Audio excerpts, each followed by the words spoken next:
시간이 되길 바랍니다. 오늘 이 사무엘상 21장 말씀은 드디어 눈치 없었던 이 다윗이 사울의 이 시기심과 그 속에 있는 다윗을 향한 살인적인 의중을 알아차리고 도피하는 장면입니다.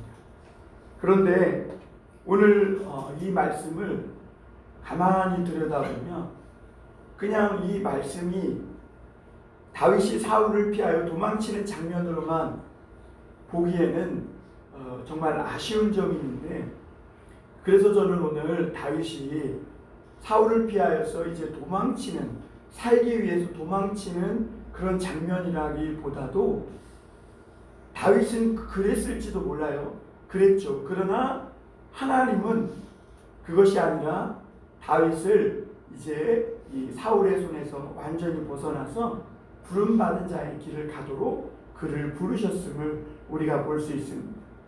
여러분, 이스라엘 백성이 애굽에서 나올 때에도 애굽 사람들이 볼 때는 이 이스라엘 백성들이 도망치고 도피하는 거예요. 그러나 이 애굽 사람, 이스라엘 백성들에게는 하나님이 보실 때는 이스라엘 백성들은 애굽에서 도피하고 도망치는 게 아니라 하나님의 부름을 받아서 홍해를 건너 나오는 것이죠. 이제는 그들이 애굽의 종이 아니라 이 부름받은 자의 길을 가는 것입니다.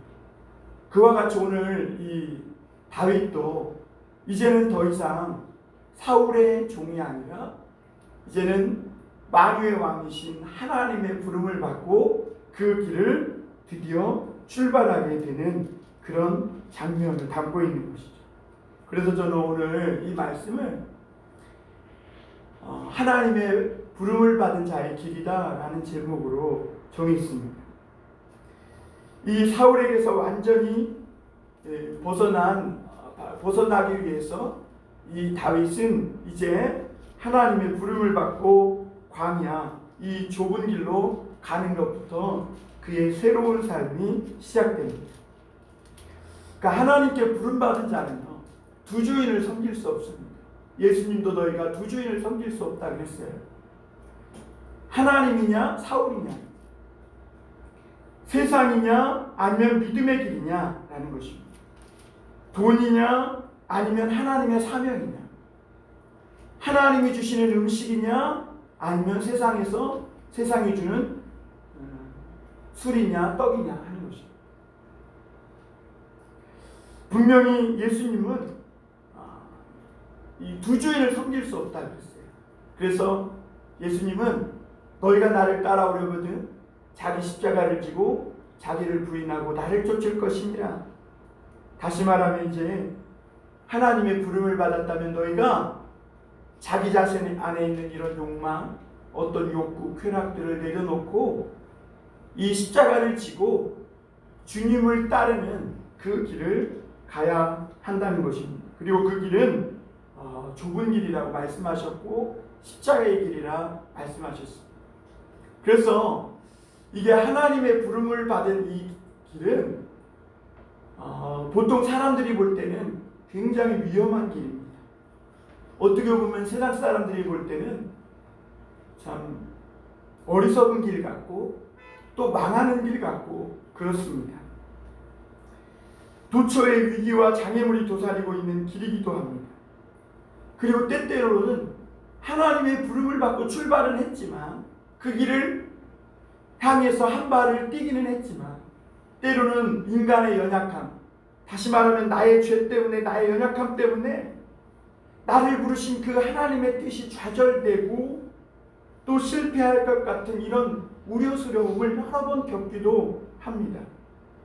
그러나 여러분, 하나님의 부름을 받은 자의 이 길은 오늘 이제 앞으로 살펴보겠지만 다윗에게 쏟아진 그 하나님의 보호하심, 그리고 공급하심, 인도하심이 있는 길입니다. 그리고 그 다윗의 실수, 연약함, 하나님의 부름을 받았지만 그러나 여전히 연약하고 실수 많은 이 다윗의 실수로 인해서도 실수가 있음에도 불구하고, 그리고 하나님의 일을 방해하는 이런 사람들을 통해서조차도 하나님은 도무지 흔들리지 않고 아랑곳하지 않고 하나님의 뜻을 신실하게 이루어 가시는 분이시라는 것을 볼 수가 있습니다. 그러므로 여러분, 때때로는 우리가 하나님의 부름을 받고 가는 이 길이 다윗처럼 죽음의 함정에 빠진 것 같을지라도 모든 것이 하나님의 섭리 안에 있습니다. 하나님의 주권 안에 있음을 믿어야 합니다.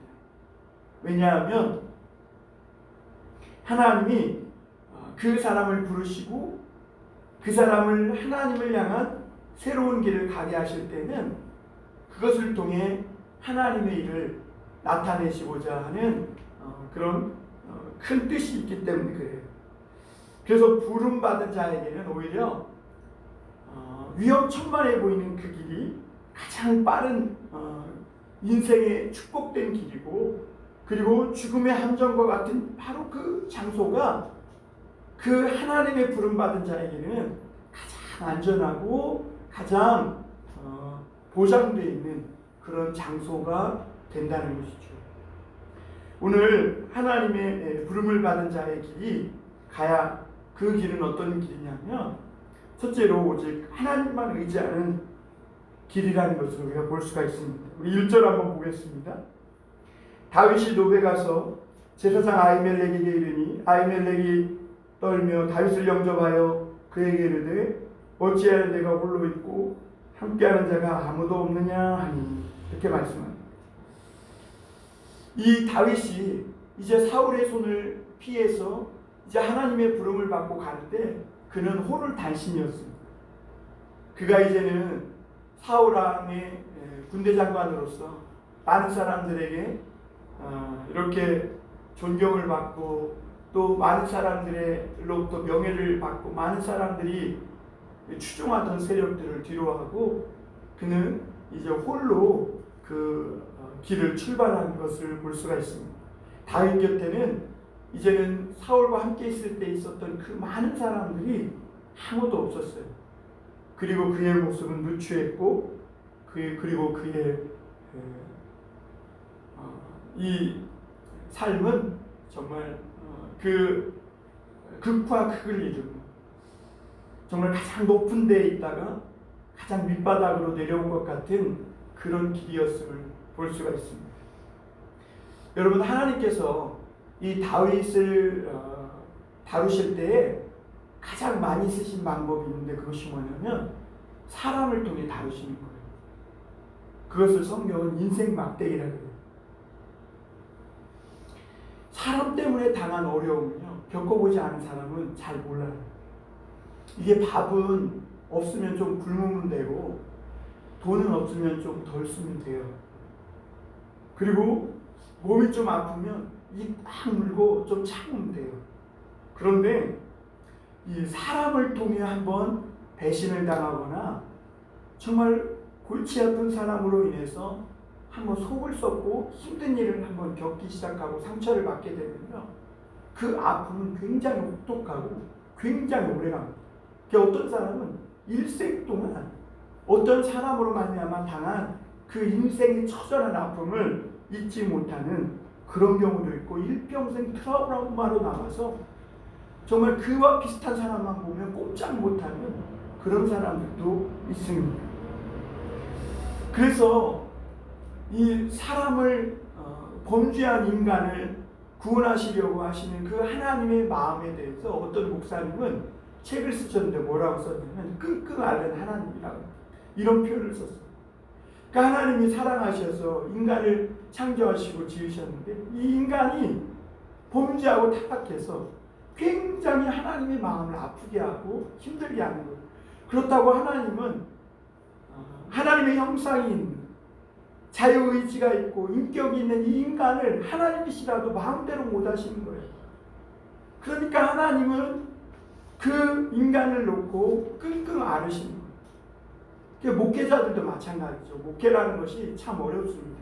이게 그냥 사회에서 일하는 것 같으면 내일만 딱 하고 이러면 되는데 이게 사람을 다루는 목회는요, 이게 매니지먼트, 관리만 잘한다고 되는 것도 아니고, 그리고 뭔가 내 할 도리만 잘한다고 뭔가 되는 것이 아니에요.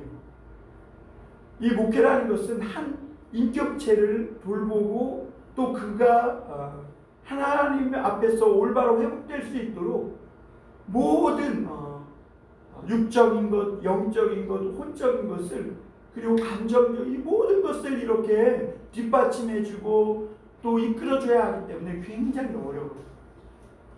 공장에서 상품 찍어내듯이 찍어낼 수 있는 게 아니라는 거죠, 사람은. 하나님은 이 다윗을 다루실 때 이 사람을 통해 다루심으로 말미암아 그가 장차 이 하나님의 나라를 대표하는 이스라엘의 왕국을 세워가는 그런 왕으로서의 모습을, 면모를 갖춰갈 수 있도록 훈련시키시는 것을 볼 수가 있습니다. 그런 다윗에게 하나님께서 부름받은 그 길을 갈 때 그에게 가장 먼저 이렇게 뺏은 것이 그 주변의 사람들이에요. 그리고 다윗은 홀로 이렇게 그 길을 출발하게 된 것입니다. 오늘 다윗은 사울의 이 손을 피해서 성소가 있는 놉 땅의 제사장 아히멜렉에게 피합니다. 다윗에게는요, 하나님의 집이 가장 안전하다고 생각되어진 거예요. 그것은 무엇을 의미하냐면 다윗이 그만큼 믿음의 사람이었고, 그리고 그는 하나님의 말씀이라면 그 어떤 상황에서도 순종하는 사람이었다는 것을 그의 행동에서 보여주고 있는 것입니다. 만약 그렇지 않았다면 다윗은 하나님의 집 성소로 가지 않았을 거예요. 바로 블레셋으로 건너 망명했거나 광야로 바로 도망쳤을 거예요. 그러나 그가 가장 일단 하나님이 집이 가장 안전하겠다라는 생각으로 그는 하나님의 집 아히멜렉에게 가는 것을 볼 수가 있습니다. 그런데 다윗이 그곳에 갔지만 성소에서도 안정감을 얻지 못합니다. 다윗은 이스라엘 땅에서 안전한 장소가 없다고 느끼게 돼요. 그러면서 그는 점점 더 두려움에 사로잡힙니다. 그리고 블레셋 가드까지 도망치고, 그리고 블레셋 가드에서 그가 그곳은 안전한 장소가 아니라 호랑이 굴이었구나 라는 것을 비로소 깨닫게 됩니다. 그리고 이 블레셋 가드는 골리앗을, 다윗이 죽인 골리앗의 나라였기 때문에 이미 다윗에 대한 소문이 퍼져 있었기 때문에 아기스의 신하가 이 다윗을 한눈에 알아봤어요. 그리고 그들은 그때의 왕이라는 이런 말을 쓰면서 그 땅의 왕이라는, 그 이스라엘 땅의 왕이라는 표현을 쓰면서 이 다윗이 사울을 시기나게 했던 그런 골리앗을 죽인, 블레셋을 아주 괴롭게 만들었던 그런 사람이었음을 이야기하면서 아기스에게 죽여야 한다고 이렇게 말합니다. 그런데 여러분, 그때 다윗이 여기서 기지를 발휘해서 미치광이처럼 행동하고 살아남게 되는 것을 볼 수가 있습니다. 여러분, 다윗은 사울의 손을 피해서 하나님의 부름받은 길을 갈 때, 이 믿음의 길을 갈 때 가장 먼저 싸워야 할 것은 뭐냐면 두려움이었어요. 자기 속에 있는 두려움. 왜냐하면 하나님의 길을 갈 때 아무것도 보이지 않거든요. 그래서 이 믿음의 길을 간다는 것은 어떻게 보면 이 두려움과 싸우는 훈련을 받는 거예요. 그동안 다윗은 사울의 궁궐에서, 사울왕 밑에 있으면서 사울의 궁궐에서 제공해주는 모든 집과 편안한 음식, 편안한 잠자리와 음식과 그 모든 사람들과 함께 싸울 수 있는 사람들, 그 모든 것을 제공받았어요. 그런데 이제는 하나님의 이 부름의 길을 출발하면서 그는 그 모든 것들을 다 잃어버려야 하고, 그는 이제 한 끼 먹는 것부터 시작해서 먹고 자고 마시고, 정말 그리고 가야 할 길이 어디인지도 알지 못하는 상황에서 순간순간 그를 엄습하는 이 죽음의 공포와 싸워야 하는 이 두려움의 싸움이 시작된 거예요. 여러분, 아브라함도 하나님의 부름을 받고 고향 친척 아비 집을 떠나는데요. 갈 바를 알지 못하고 갔다 그랬어요. 그것은 두려움이 있었다는 것이죠. 하나님의 말씀을 듣고 가긴 갔지만 가장 먼저 찾아오는 것이 두려움입니다.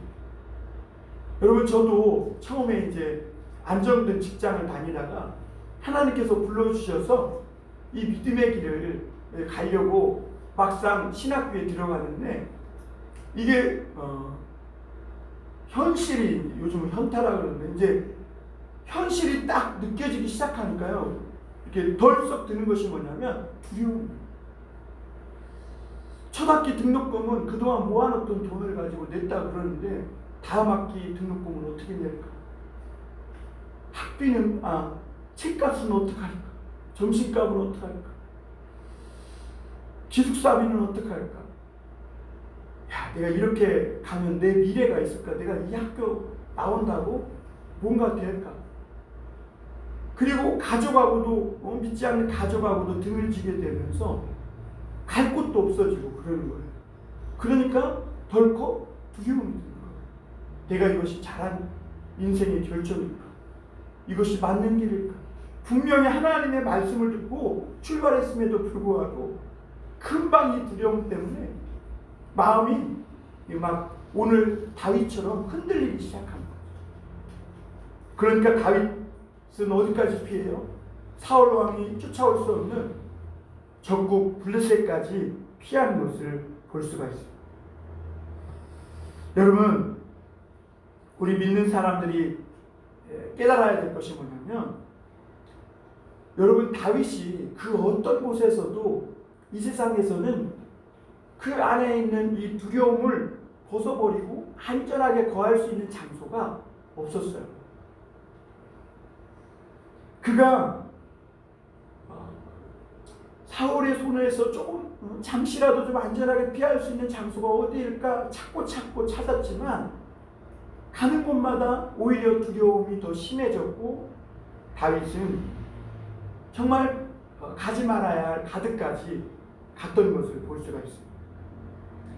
여러분, 우리가 이런 모습을 보면서 하나님의 사람들이 깨달아야 될 것이 뭐냐면, 우리 하나님의 부름받은 사람들은요, 우리 안에 믿음이 약해지고 하나님의 사랑을 의심하기 시작하면요, 어디를 가든지 두려워지기 시작합니다.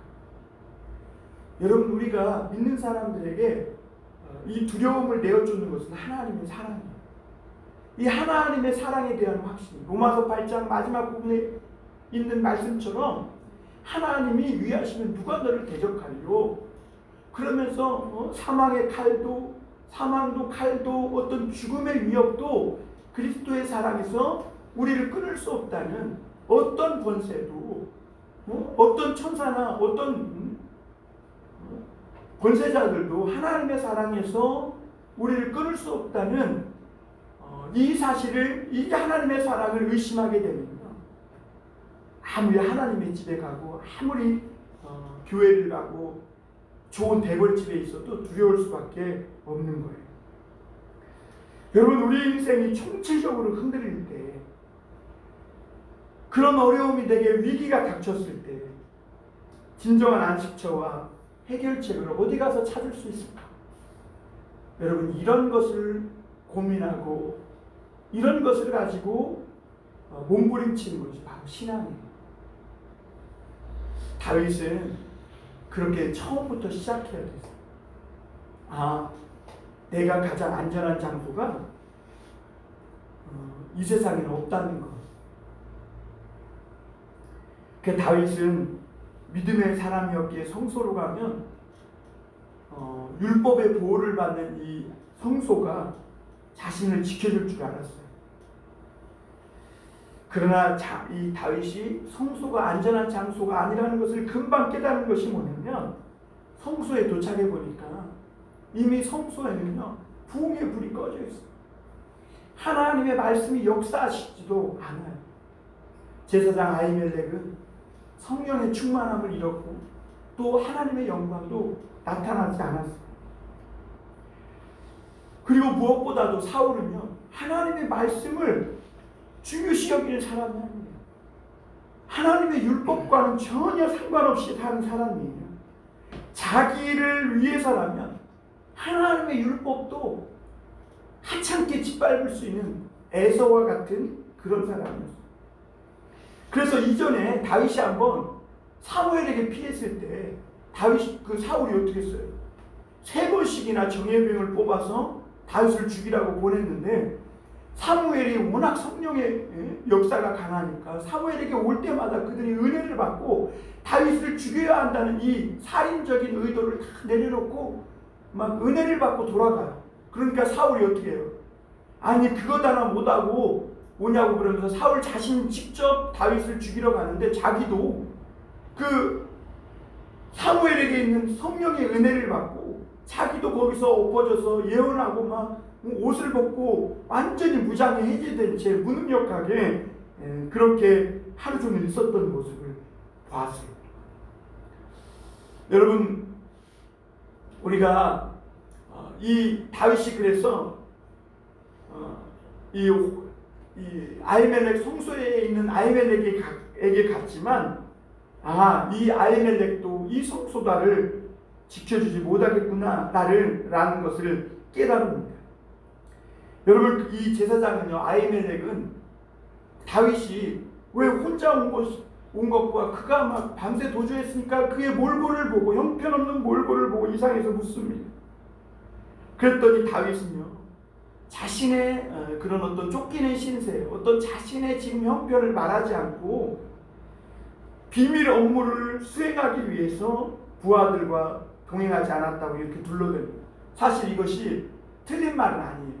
다윗은 이제 사울 왕의 어떤 일을 하는 사람이 아니라 하나님 나라의 사명을 가지고 하나님 나라의 비밀 그런 어떤 임무, 미션을 가지고 이제는 살아가는 존재였기 때문에 이 아히멜렉에게 그것을 전에 사무엘처럼 다 이야기하고 또 제단불을 잡고 붙어있으면 율법으로 죽이지 못하기 때문에 그렇게 살 수도 있었지만 하나님의 이 말씀을 순종하지 않는 이 사울은 오히려 제단불을 붙잡고 있는 것이 더 위험하다는 것을 깨닫고 이제 이 아히멜렉에게 솔직하게 말하지 않는 것을 보게 됩니다. 여러분, 우리가 사람은 누구나 공경에 처하고 또는 위기가 닥치면 그가 어떤 사람인지 드러나게 되어 있습니다. 하나님의 말씀에 순종하느냐 아니면 내 생각대로 살아가느냐. 사울과 다윗의 큰 차이가 거기에 있었어요. 사울은 위기가 닥치면요, 하나님의 말씀이고 뭐고 없어요. 자기가 하고 싶은 대로 해요. 먹고 싶으면 먹고 하나님의 율법도 어기고 싶으면 어기고, 그리고는 모든 것을 자기가 하는 행동에 합리화를 시켜서 행동하는 거예요. 그래서 하나님이 기다리라 하셨는데도 기다리지 못하고 자기가 직접 제사를 드리고 하나님이 다 멸하라 했는데도 자기 눈에 보기에 좋은 것들을, 양과소를 아말렉과의 전투에서 승리하고 그것을 취해 오는 것을 볼 수가 있어요.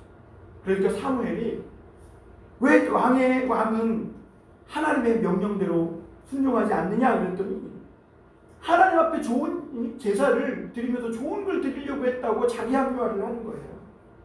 그때 사무엘 선지자가 뭐라고 말씀해요? 순종이 제사보다 낫지 않느냐고. 하나님을 거역하는 것은 사슬의 대화 같아요.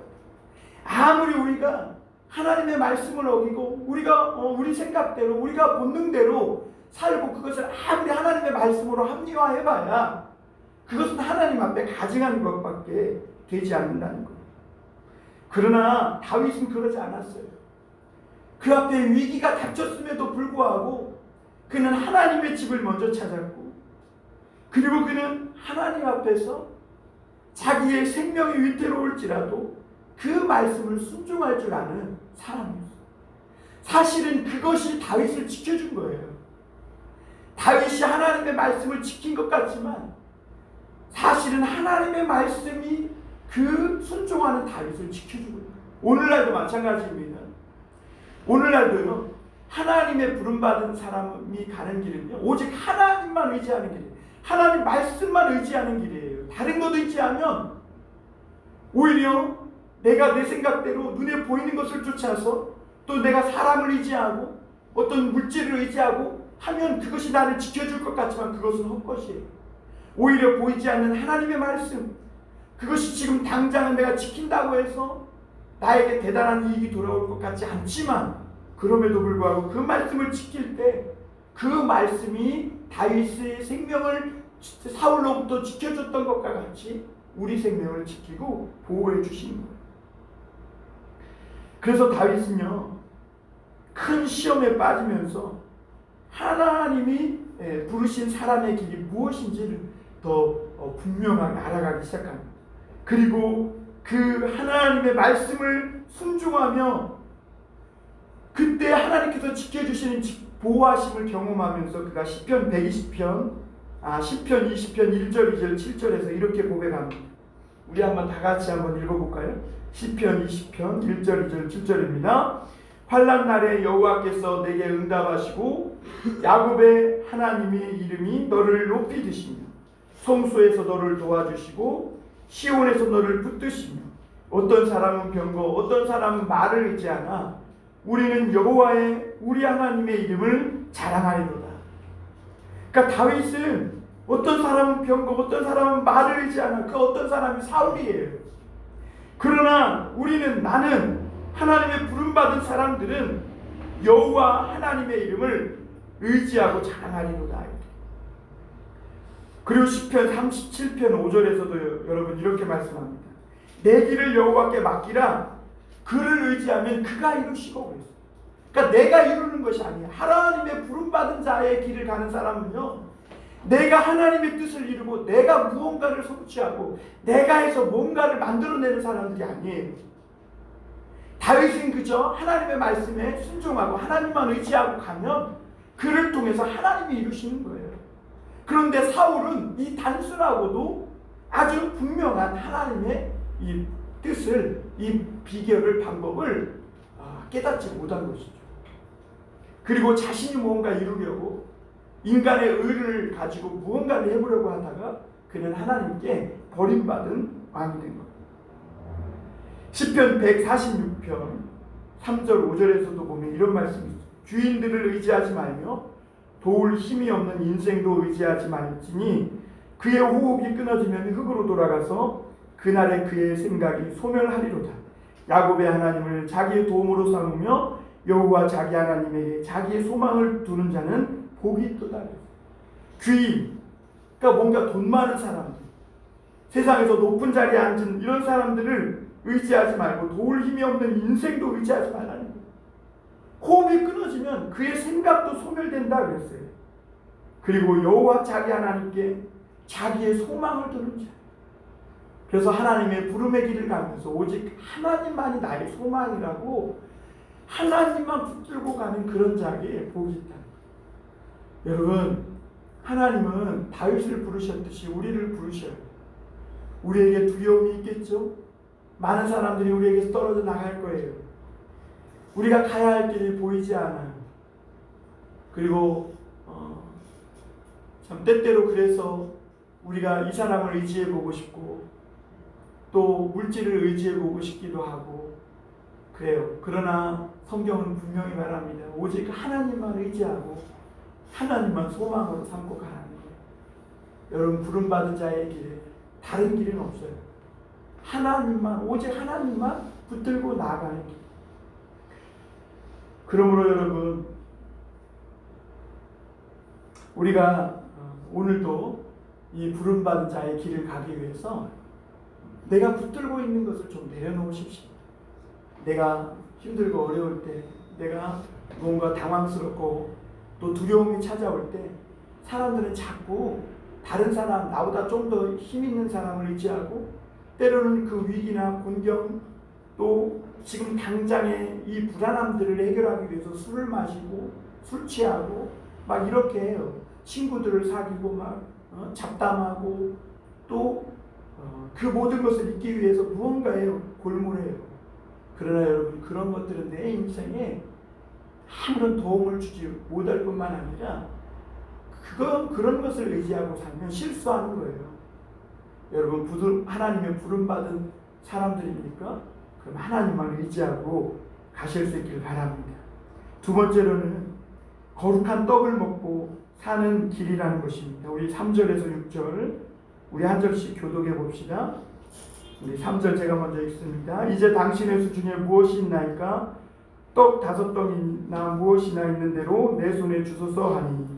제사장이 다윗에게 대답하여 이르되 보통 떡은 내 수중에 없으나 거룩한 떡은 있다니 그 소년들이 여자를 가까이 만나지 아니하였으면 죽이라 하는지라. 같이 읽습니다. 다윗이 제사장에게 대답하여 이르되 우리가 참으로 3일 동안이나 유자를 가까이 하지 아니하였나이까? 내가 떠난 길이 보통 여행이라도 소년들의 그릇이 성결하겠거든 하물며 오늘 그들의 그릇이 성결하지 아니하겠나이까 하며 6절 제사장이 그 거룩한 떡을 주었으니 거기는 진설병 곧 여호와 앞에서 물려낸 떡밖에 없었습니다. 이 떡은 더운 떡을 드리는 날에 물려낸 것이다. 여러분, 다윗은 사울에게서 도피하면서 매우 굶주렸습니다. 이제는 더 이상 사울 궁궐에서 나오는 정말 따끈따끈하고 맛있고 정말 그런 훌륭한 음식이 그 앞에 차려지지가 않았습니다.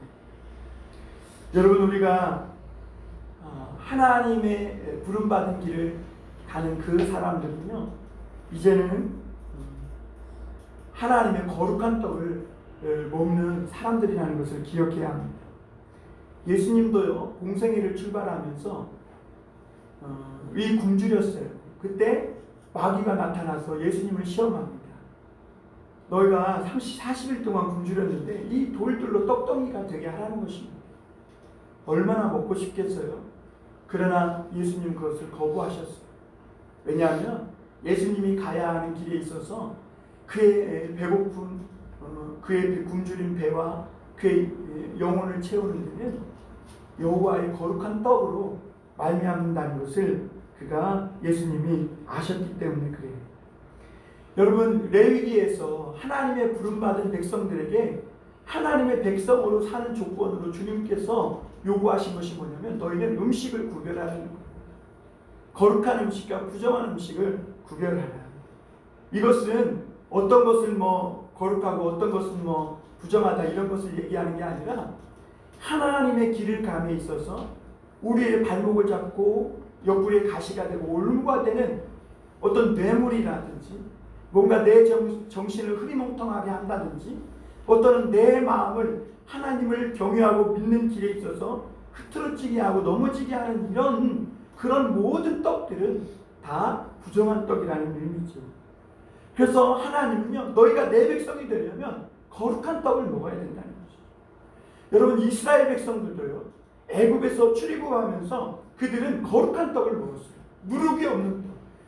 세상에 것이 섞이지 않은 이 거룩한 떡을, 그래서 하나님이 주시면 먹고 하나님이 주시지 않으면 굶주려도 굶는 거예요. 그리고 그런 배짱으로, 그런 믿음으로 그들은 살았어요. 그래서 예수님은요, 신명기 말씀을 인용하시면서 사람이 떡으로만 살 것이 아니요 하나님의 입에서 나오는 말씀으로 살 것입니다. 여러분, 예수님의 제자들이 예수님을 쫓으면서 그들이 여러 번 굶주렸어요.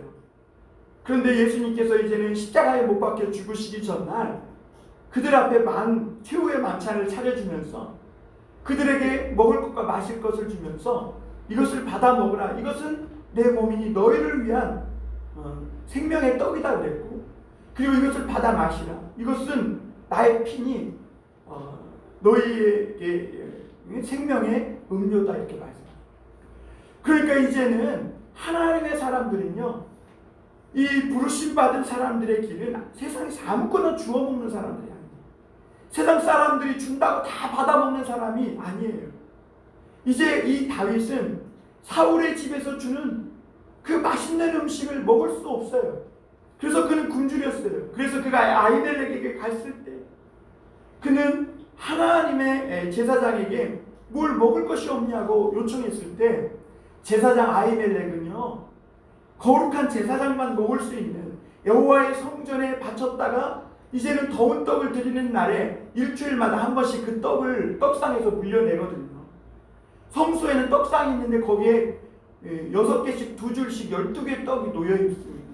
그런데 그것이 7일씩 났다가 그것을 제사장들이 물려내고 더운 떡을 드리는데 그날에 물려낸 떡이 있는데 그 떡은 제사장만이 먹을 수 있는 거룩한 떡이었어요. 그런데 그 떡을 이 다윗이 3일 동안 부정한 일을 하지 않았다는 그 전제하에 이 떡을 주고 다윗은 그 떡을 먹고 배부르게 다시 힘을 내는 것을 볼 수가 있어요. 여러분, 이제 다윗은 사울이 주는 떡과 음식을 먹고 사는 사람이 아니에요. 여러분, 출애굽한 이스라엘 백성들은요, 애굽에서 막 수박도 있고 고기도 있고 가마솥에 있었던 그런 고기를 먹으면서 노예 생활하는 사람들이 아니에요. 이제는 그 맛있는, 세상이 유혹하는 맛있는 떡, 맛있는 음식을 거부하고 이제는 그 바로의 노예가 아니라 하나님의 거룩한 백성으로, 자유한 그런 하나님의 사람들로 살아가는, 이 부름의 사람들로 살아가는 그런 하나님의 백성의 길을 가는 것이죠. 하나님의 거룩한 떡을, 하나님이 주신 거룩한 떡을 먹고 살아가는 사람으로서의 이제 그 출발을 하게 된 거예요. 여러분, 이스라엘 백성들은요, 이 애굽 땅을 떠나서 바로 곁을 떠나면 굶어 죽을 줄 알았어요. 물론 그들이 홍해를 건너 광야로 나왔을 때 굶주렸어요. 다윗처럼 굶주렸어요. 배고팠어요. 그 맛없는 누룩 없는 무교병을, 그것을 먹으면서 배를 채웠는데 그것마저도 다 떨어졌어요. 그래서 그들에게는 다시 무슨 생각이 나냐면 애굽 생각이 나는 거예요. 배고프니까. 여러분, 목구멍에 포도청이라고 배고프면요 사람이 다 옛날 잘 먹었던 시절을 생각하고 돌아가려고 해요. 그런데 여러분, 하나님이 놀라운 역사가 뭐냐면 부름의 길을 받은 사람들에게는요 하나님이 퇴로길을 끊어요.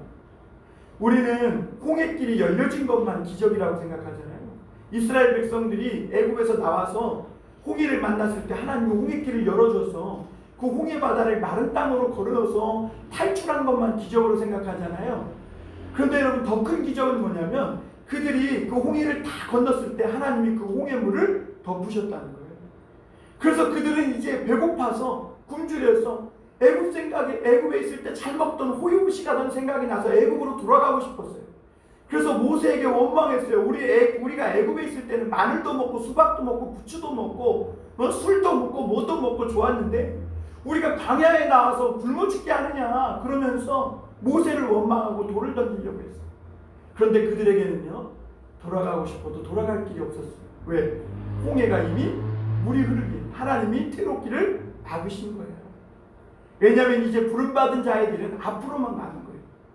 그런데 여러분, 그렇다고 해서 하나님이 이스라엘 백성들을 굶기시고 그들 계속 굶주리게 하시고 굶어 죽게 하셨느냐? 아니에요. 하나님은 이제는 이 애굽이 주는 이 바로 왕이 주는 이 음식이 끊어지자 하나님이 하늘에서 또 만나를 내려서 그들을 먹였어요. 거룩한 떡을 주시는 거예요. 이제 그들은 거룩한 떡을 먹고 거룩한 삶을 사는 사람이 되는 거예요. 이제는 고기도요 하나님이 하늘에서 메추라기를 보내서 먹이세요. 세상에서 아무거나 먹지 않아요. 배고프다고 해서 이것이 독이 섞여 있는지 아닌지도 모른 채 먹지 않아요. 내가 괴롭고 힘들다고 해서 이것이 내 인생을 망치게 하는 것인지 아닌지 이렇게 구별하지 않고 함부로 먹지 않아요. 이제는 부름받은 이 다윗, 이 이스라엘 백성들은 하나님이 주신 이 거룩한 떡, 거룩한 음식, 심지어 물조차도 거룩한 하나님의 반석을 쳐서 거기에서 흘러나오는 그런 음료를 마시게 하세요. 여러분, 우리 믿는 사람들이 이제 먹어야 할 떡은 예수님이 주시는 생명의 떡이에요. 하늘의 떡이에요. 오직 여호와의 말씀이, 세상이 주는 이 시대 정신이 우리에게 요구하고 이 시대가 우리에게 막 유혹하는 그런 세상이 주는 떡을 먹으면 죽는 거예요. 이제 우리가 먹어야 할 떡은 예수님이 주시는 예수님의 살과 피인 것입니다. 그래서 오늘 이 다윗은 아히멜렉이 주는 이 거룩한 떡을 먹고 그가 하나님의 이 길을 힘을 내서 가게 됩니다. 여러분 오늘 이러한 말씀에서 우리가 볼 수 있는 것이 뭐냐면 하나님은 부름받은 자의 그 길을 주님께서 다 돌보시고 공급해 주시고 채워주신다는 것입니다. 그리고 하나님은요 여기서 우리에게 또 한 가지 가르쳐 주시는 것이 뭐냐면 율법이라는 것은 생명을 살리라고 있는 것이구나 라는 것입니다. 여러분 원래 율법적으로는 이 진설병은요 제사장 외에는 못 먹어요. 다윗은 제사장이 아니었어요. 그런데도 이 떡을 먹었어요. 그리고 그가 죽음에서 살아났어요. 그래서 예수님은요 이 안식일과 율법의 정신에 대해서 얘기하면서 이 오늘 사무엘상에 나타난 이 말씀을 가지고 이 율법과 안식일의 정신에 대해서 해석하고 계신데 그것이 뭐냐면 진정한 안식일과 율법은 생명을 살리는 거죠. 그래서 안식일에 내 짐승이 구덩이에 빠졌으면 구덩이에서 건지고 배고픈 사람이 있으면 이 진설병이라도 거룩한 떡이라도 먹여 살리는 것이 율법이요 안식일이다 이렇게 말씀하십니다. 여러분 오늘 우리가 이런 말씀을 대하면서 우리가 하나님이 주신 이 거룩한 떡을 먹으면요 단지 그것은 우리만 먹고 살라는 것이 아니라 세상에서 굶주려 있고 메말라 있는 그 많은 사람들에게 진정한 이 생명의 떡을 먹이고 그들을 마시게 하는 사람으로서의 길을 가게 하기 위한 것을 우리가 알아야 합니다. 여러분 종교에 빠지거나 교리에 빠지면 신앙생활이 안일해져요. 우리가 정말 신앙이 살아있어야 돼요. 오늘도 하나님의 은혜의 교리를 얘기하면서 내가 아무렇게나 행동하고도 그냥 하나님의 은혜로 자기 합리화하면 안 되는 거예요. 오늘 하나님이 우리를 부르신 그 길은 그러면서 하나님의 이 떡을 거룩한 떡을 오늘 우리에게도 주어 먹게 하시면서 우리를 살리시는 것은 뭐냐면 우리가 종교나 어떤 교리를 넘어서서 정말 하나님을 경외함으로 생명을 사랑하고 죽어가는 생명을 살리라고 부르신 말입니다. 그러므로 여러분 바울은요 내가 이 떡을 먹을 수 있어요. 이 고기를 먹을 수 있어요. 그러나 다른 형제들이 보고 실족할까 봐 그걸 안 먹어요. 내가 이 음식을 먹음으로 말미암아 누군가가 하나님을 믿는 데 있어서 걸림돌이 되고 또 실족하게 된다면 이 부름의 길을 가는 거룩한 떡을 먹고 살아가야 하는 우리 사람들은요 우리 하나님의 사람들은 얼마든지 그것을 거부할 수 있어야 됩니다. 오늘 다윗은 하나님이 주신 이 거룩한 떡을 먹고 세상이 주는 사울이 주는 그런 떡을 거부했음을 볼 수가 있습니다. 오늘도 여러분 우리가 하나님께 부름받은 자의 길을 가는 사람들이라면 오늘도 세상이 주는 우리의 육신을 마비시키고 영혼을 마비시키는 믿음을 무너뜨리는 세상이 주는 이 술과 이 떡과 음료 이런 것들을 잘라내고 하나님이 주신 거룩한 떡만 먹고 살아가실 수 있는 저와 여러분이 되길 바랍니다. 마지막으로 한 가지 더 보면 하나님의 부름받은 이 길을 가는 것은 하나님의 선하심을 맛보며 가는 길이라는 것을 오늘 볼 수가 있습니다. 오늘 12절 15절 한번 같이 보겠습니다. 다윗이 이 말을 그의 마음에 두고 가드왕 아기스를 심히 두려워하여 그들 앞에서 그의 행동을 변하여 미친 체하고 대문짝에 그적거리며 침을 수염에 흘리며 아기스가 그의 신하에게 이르되 너희도 보거니와 이 사람이 미치광이로다. 어찌하여 그를 내게로 데려왔느냐. 내게 미치광이가 부족하여서 너희가 이 자를 데려다가 내 앞에서 미친 짓을 하게 하느냐. 이 자가 어찌 내 집에 들어오겠느냐 하더라. 여러분 아히멜렉은 굶주려 죽어가는 다윗에게 먹을 것을 주고 또 다윗은 제사장에게 무기를 구할 때 오늘 우리가 앞선 부분에 있지는 않았지만 이 사울왕의 신복인 도액이 그 가운데 있다가 이 모든 상황을 다 살펴보고 있었음을 보게 됩니다. 그래서 우리가 7절로 돌아가서 7절을 읽어보면 이렇게 말합니다. 그날에 사울의 신하 한 사람이 여호와 앞에 머물러 있는데 그는 도액이라 이름하는 에돔 사람이요 사울의 목자장이었더라 이렇게 말합니다. 여러분, 우리가 하나님의 부름의 길을 간다고 해서 모든 위험이 제거되고 시온의 대로를 걷는 것은 아닙니다. 먼저 하나님의 부름의 길을 갈 때에 하나님은 우리를 훈련시키기 위해서 때로는 가시밭길, 자갈길을 먼저 가게 하십니다. 위험은 언제 어떤 모습으로 우리에게 늘 있는 그런 길입니다. 부름받은 자에게도 마찬가지입니다. 위험과 어떤 위기는 항상 부름받은 자에게도 똑같이 도사리고 있습니다. 우리는 우리가 알지 못하는 위험과 함께 살아갑니다. 요즘은 위드 코로나라고 그래요. 어차피 이제는 보이지 않는 이 바이러스 코로나와 함께 살아가야 한다는 거죠. 중요한 것은 우리가 조심하고 또 우리가 예방을 잘하고 방역을 잘해야 되는 거예요. 그래서 이 코로나가, 이 도액이라는 코로나가 틈을 타지 못하도록 틈을 주지 말아야 하는 것입니다.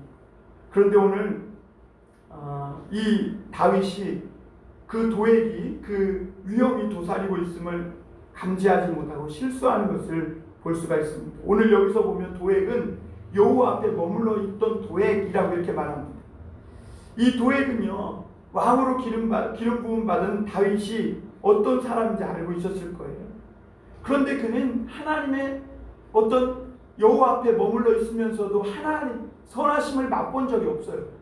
그러니까 다른 사람이 처한 위급한 상황을 이용해서 하나님의 계획이 망쳐질지라도 자기 이익만 챙기려는 그런 사람이 도액이에요.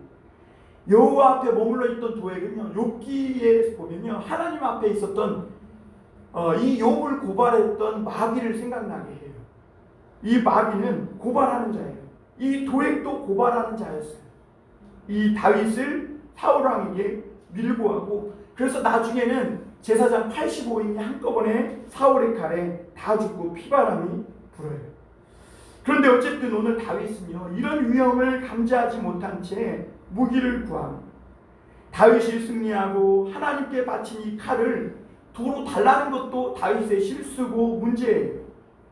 또 하나님께 바쳐진 것을 다윗에게 다시 도로 내어준 이 제사장도 문제예요. 여러분, 우리가 이 세상을 살아가면서요, 아무것도 모르고 살아가요. 위험이, 죽음이 얼마나 내게 가까이 있는지도 모르고 살아가요. 저는 제가 다리가 부러져서 한번 큰 위기를 겪어본 적이 있는데요, 내가 이런 죽음에 처할 것이, 이런 큰 위기가 내게 올 것이 있는지 꿈에도 몰랐어요. 그런데 중요한 사실은 뭐냐면, 이렇게 다윗이 실수하고 또 넘어지고 자빠지지만 하나님의 부름받은 길을 가는 사람은요, 여호와의 선하심이 그 위에 있어요. 그래서 우리가 다 알지 못하는 위기, 심지어 내가 때로는 연약하고 허물이 있어서 넘어지고 자빠지는 그 길 가운데에서도 하나님의 선하심이 그를 지켜주시고 인도해 주신다는 거예요. 도엘이라는 그 사울의 신복이 있어서 다윗에게 큰 위기가 되었지만, 그래서 다윗은 아무것도 모른 채 아히멜렉에게 이 무기를 구하고 떡을 구하고 그로 말미암아 살게 되었지만, 그런데 이런 모든 상황 가운데에서 위기 속에 있는 이 다윗을 하나님이 지키시고, 이 말씀을 돌이켜서 좀 뒤집어 보면 하나님은 이 다윗에게 떡도 공급해 주시고, 그리고 그가 장차 이 부름의 길을 헤쳐나갈 수 있도록 말씀의 무기를, 칼을, 골리앗의 칼을 그에게 주는 것도 볼 수가 있어요. 그래서 여러분, 다윗은 이러한 일들을 다 겪으면서 그가 고백한 것이 뭐냐면, 여호와는 나의 목자시니 내게 부족함이 없다라고 좋으신 하나님이시라는 것. 그래서 선하심을 맛보아 안다, 이렇게 말하고 있습니다. 여러분, 오늘 말씀을 정리해 보겠습니다. 다윗은요, 사울의 손으로부터 가장 안전한 장소가 어디일까 생각하다가 적국인 블레셋까지 오늘 피했어요. 그런데 다윗은요, 이 또한 큰 실수였어요. 블레셋 가드 사람들은 다윗이 골리앗을 죽인 장수임을 다 알고, 그리고 그가 어떤 사람인지도 너무나 잘 알고 있고, 다윗은 만만히요 사울은 천천히라는 이 여인의 노래도 생생하게 기억하고 있어요. 그러니 이 다윗은 호랑이 굴로 제발로 찾아간 것이죠.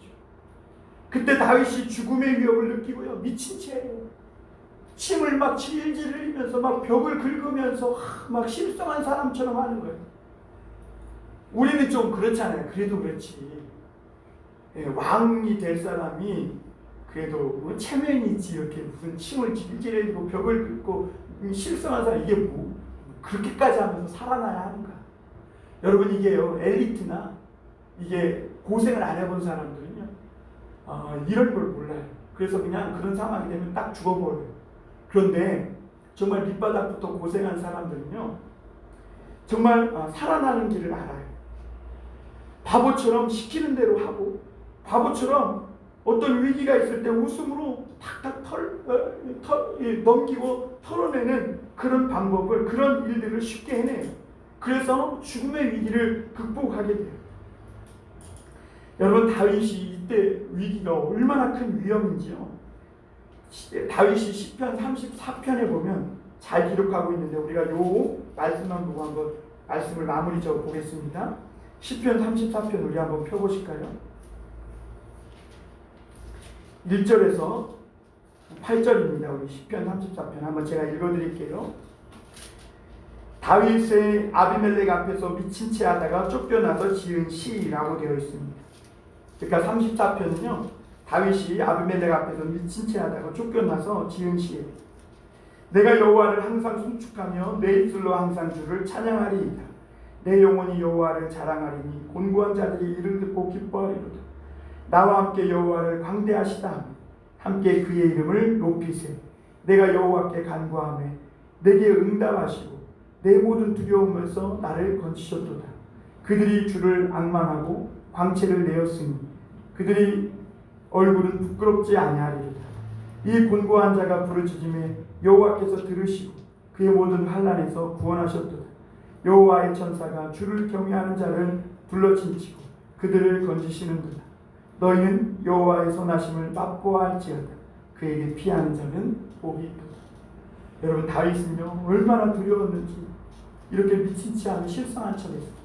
그런데 여러분 다윗은 이 모든 그런 상황 속에서 구원하신 것이요 자기가 기지를 발휘해서 실성한 채 해서 어떻게 살아났지만 하나님의 선하심이 그 위에 있었기 때문에 그렇다는 거예요. 그러면서 하나님을 송축하나 봐요. 어떻게 그럴 수가 있을까? 여러분 그래서 다윗은요 오늘 34편 19절에서 이렇게 말합니다. 의인은 고난이 많으나 여호와께서는 그의 모든 고난에서 건지시는 것. 여러분 다윗은 이제 하나님의 부름을 받고 가는 길 위에 있습니다. 그에게 가장 안전한 장소는 성소도 아니었고 아히멜렉도 아니었어요. 블레셋 가드도 아니었어요. 바로 하나님 앞이었음을 볼 수가 있습니다. 성도는 길을 가다가 엎어져도요 하나님 앞에 엎어져야지 술 앞에 엎어지면 안 돼요. 돈 앞에 엎어지면 안 돼요. 자꾸 사람 뭔가 내가 나를 도와줄 만한 사람 앞에 무릎 꿇고 엎어지면 안 돼요. 하나님 앞에 엎어져요. 실성한 채 하고 미친 채 해도요 아비스가 죽이려면 죽일 수 있어요.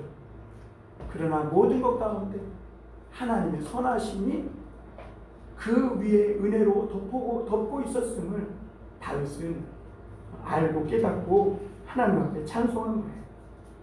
그러면서 의인은 하나님께 부름받은 사람은 고난이 있다는 거예요. 그러나 그 고난에서 하나님은 건져 주신다고 말씀하고 있어요.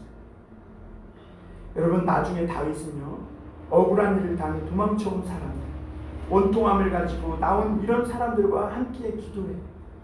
그리고 세상의 목마름과 이 공고함 때문에 다윗과 함께 가식 없이 하나님께 부르짖는 그 사람들을 돌보면서 다윗은 그 장소가 가장 하나님 앞에 안전한 장소였음을 깨닫게 되고 또 그런 사람들이 다윗에게 안전한 장소가 되어줍니다. 여러분 교회 성도들 부름받은 자는요 세상에 살다가 어려움 당한 성도들과 함께 얼싸안고 하나님께 부르짖고 기도할 수 있는 그런 공동체 그런 사람들이 되어져야 합니다. 이제는 다윗은 전쟁을 하고 정복하고 사람을 죽이는 일을 위해서 살지 않고 이제는 하나님의 부르심을 받고 사람 살리는 일을 하게 됩니다. 세상에서 억울한 자, 원통한 자, 큰 위기와 위험을 당한 자들과 함께 하나님 앞에 나와 기도하면서 하나님의 은혜를 받고 다시 회복할 수 있는 그런 정말 생명의 회복자의 길을 가게 됩니다. 하나님은요, 나중에 이런 사람들을 통해서 다윗의 왕국을 일으키게 되고요. 다윗의 나라는, 그래서 다윗의 집은 이제는 생명을 회복하는 그런 나라가 됩니다.